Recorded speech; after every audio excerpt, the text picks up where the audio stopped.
Hi, this is the Global Green Book. Welcome to my blog. Right now we are in the heart of Mount Rainier, Maryland, in front of the Pennyroyal Station restaurant. And I just want to share 5 tips on finding that perfect neighborhood when you come to the West. When you come into the West, you're going to really want to know what kind of environment, community you're moving into. And the way we have things set up here is by zip codes. Zip codes are a way of doing segregation. It is what it is when it comes to the West. It's very racist here. It's a lot of prejudice, and you have to be aware of that.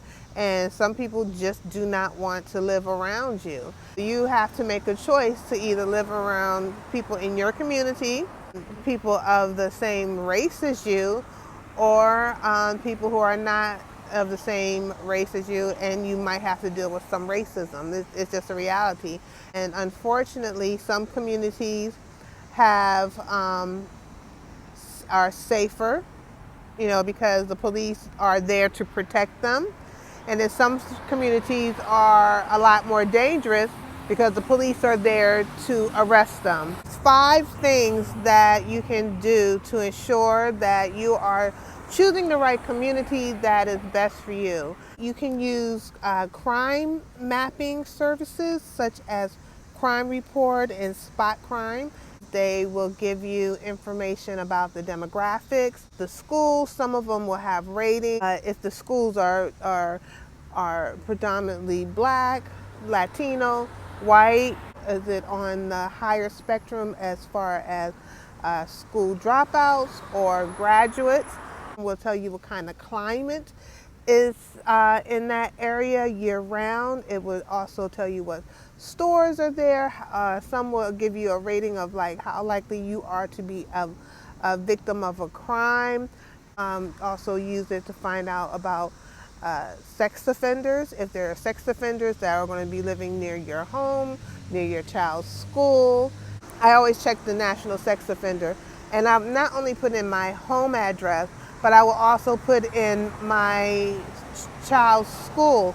And what's nice about the National Sex Offender website is not only does it give you an idea of how many are located near you, a picture of that person will come up, what they were committed of.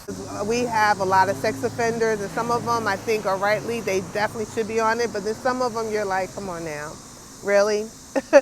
But regardless, you can see what they were charged with and where they're located, and you can see their face. So it was one time when I was on the sex offender chart where we had just moved into this community, and there was this one particular sex offender who I literally lived like one building away from me, and he literally worked in the building next to my daughter's school. So I was very diligent on making sure she recognized him. I showed him her face, and I was like, if this person ever comes up to you, and periodically I will ask her, and sure, I said, did you ever see this person? And she will let me know.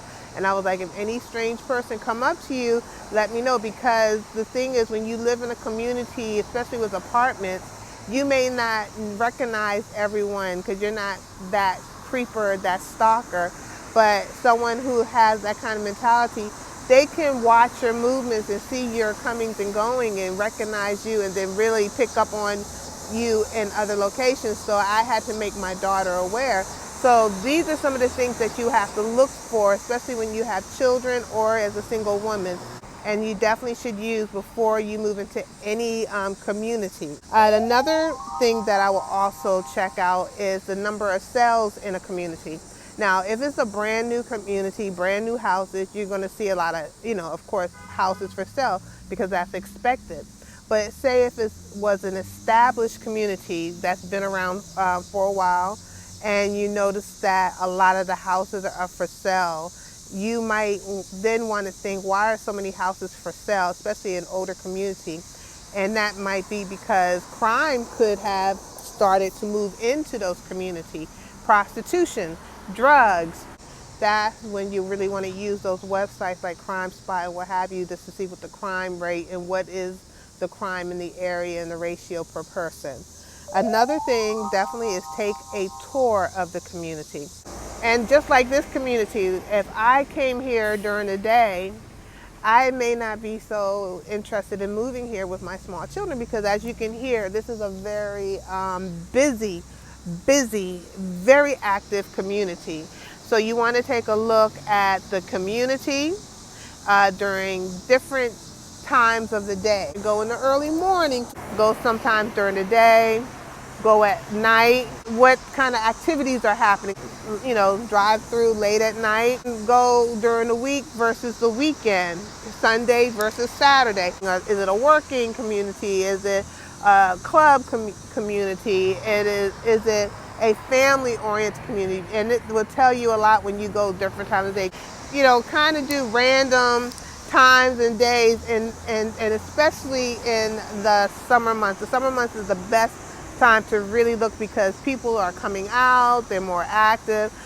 People tend to hibernate in the winter. So definitely do a tour of the community. Once you figure out where you may consider moving, talk to the neighbors. You know, people will tell you.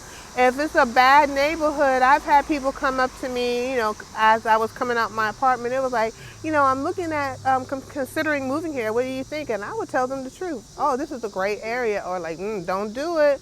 It's a lot of, you know, craziness. People will let you know because, you know, overall, most people don't want to see someone move into an area that's not good. And people who are proud of their community, they're going to let you know, like, oh, this is an amazing community. You can really tell. If the person comes to you and they're really kind of nasty, you might be like, do I want to move around these people? So definitely ask, because even sometimes community can be deceiving, because you may think that is not a really good community because of, you know, it may look a certain way. And then once you talk to the people, they'll be like, oh, you know, it's a little busy, but it's a really safe community. I never, you know, the people are nice. So definitely talk to your neighbors. You never know. So some of the websites that I recommend, and it'll also tell you about amenities and just all kinds of the area's vibes. So some of the tools that you can use is the National Sex Offender public website. That's a must. Definitely do that. Moving.com, Family Watchdog, Crime Reports, Nextdoor, Spot Crime. So these are some of your tools that you can use. I hope this was helpful. This area here is, this is like an art district. It has a lot of natural stores. It's a very mixed community, homeowners, apartments, and as you can hear, it's very, very busy.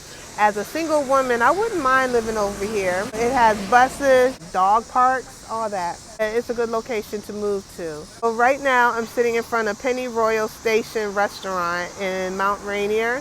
It's very beautiful, so come and check it out. I hope these tips were helpful to you. Until next time, peace, love, and music.